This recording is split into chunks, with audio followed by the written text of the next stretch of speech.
Brain Injury Association of Florida is pleased to provide Perspectives on Brain Injury for the Caregiver, a series of short informational videos to help caregivers learn more about traumatic brain injury, understand their loved one, and manage life after TBI.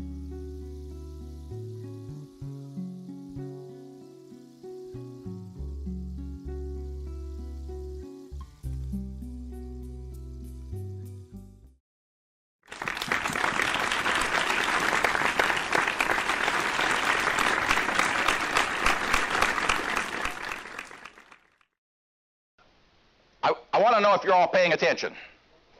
Okay, it's important because if you're listening to me, you're not paying attention.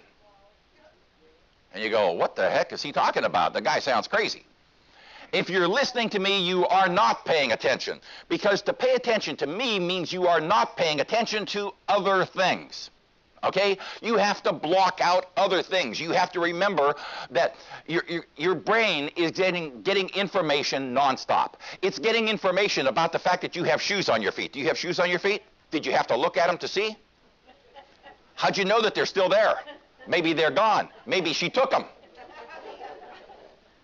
Okay, you know that you have shoes on your feet because your brain has been getting a signal from your feet all day long that you've got shoes on your feet. It's been telling me I've got a tie on. It's been telling me I've got a collar that's buttoned. I don't usually wear ties anymore. I'm down here in Florida. I just put it on today just to look nice. And all of you come around in t-shirts. I mean, what the hell? You should have told me ahead of time. I never got the memo. But you know, our brain is getting information all day long about what's going on. And it's getting information about how we're doing. It's getting information as to whether or not it's too hot. It's getting information about whether or not you got your shoes on. It gets information about the noise in the room that you're not paying attention to. You're not paying attention to your dinner plans because you're paying attention to me. You're not paying attention to your bladder sitting there. Oh, now I just did it. That's it. Y'all have to pee now. You're not paying attention to the good-looking person in the front row. How about these guys? I don't think any one of them is sitting there looking at Anna Kournikova and paying attention to how heavy that tarp is that they have to pull out.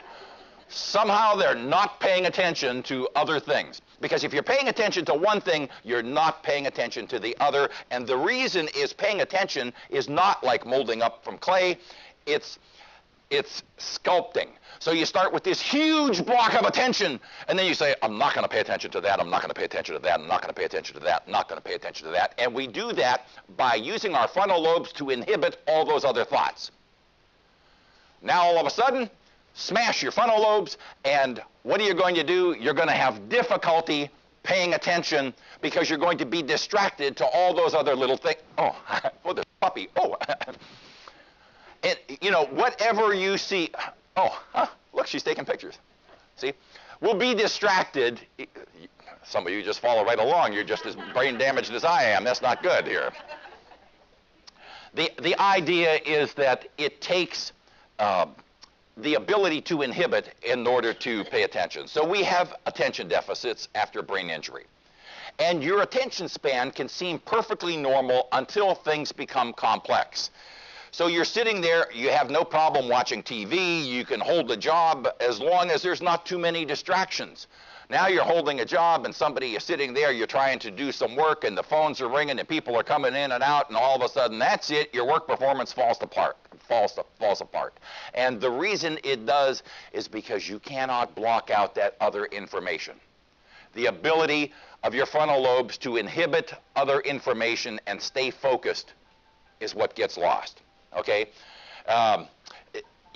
if you're going to have to work and you have a brain injury, you have to work in an environment that does not have too many external stimuli. You cannot work with a bunch of kids running around screaming, hollering, and carrying on. You have to be in a quiet enough space to be able to focus, because if your brain can't block out those external stimuli, you have to use doors and separate yourself and create a quiet space to block out those stimuli. Okay? Poor judgment. We talked a bit about poor judgment. It comes from thinking only about a couple pieces of information instead of the whole picture. Social inappropriateness, the same thing. If you sit there and wonder whether or not the person is appropriate, well, we go, oh, socially inappropriate behavior. You probably heard that once or twice, all right? Socially inappropriate behavior, it means that we have sort of rules. Has anybody ever seen the rule book? I mean, we got all these doggone rules. You want to talk about rules?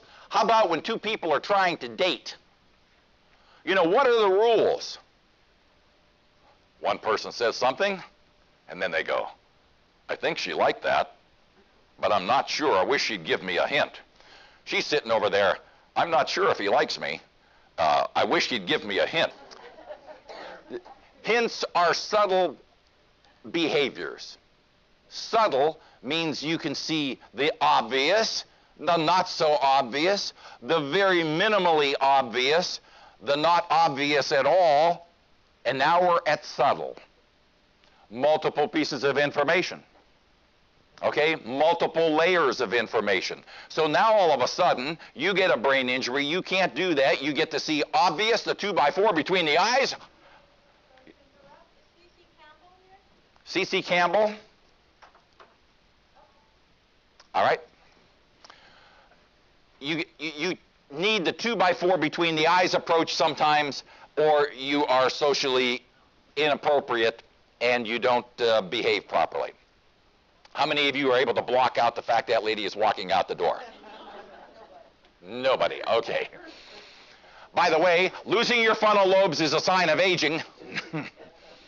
Those of us who are older have already realized that. We try not to tell anybody.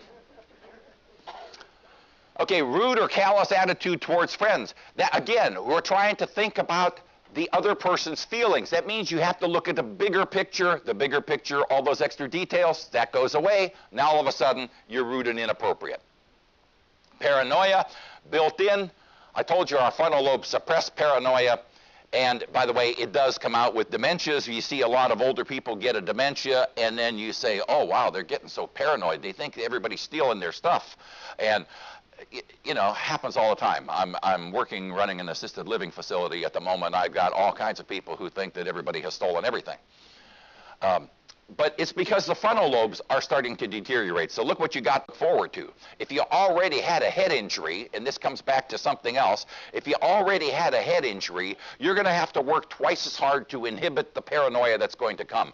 You're going to have to work twice as hard to create the social appropriateness and the controls on yourself as somebody else as you get older, because you're going to be losing cells in your frontal lobes, and if you didn't have as many as the next person already, you're more likely to see these signs of dementia showing up at an earlier age.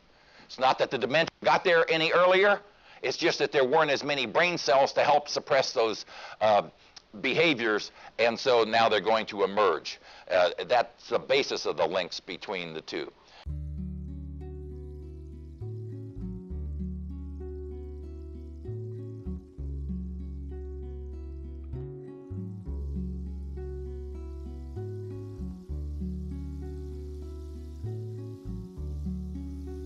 To learn more about psychosocial issues for the whole family by Dr. James Mikulla, go to www.byyourside.org and search Caregiver. To learn more about this particular topic, call the Traumatic Brain Injury Resource and Support Center helpline at 800-992-3442.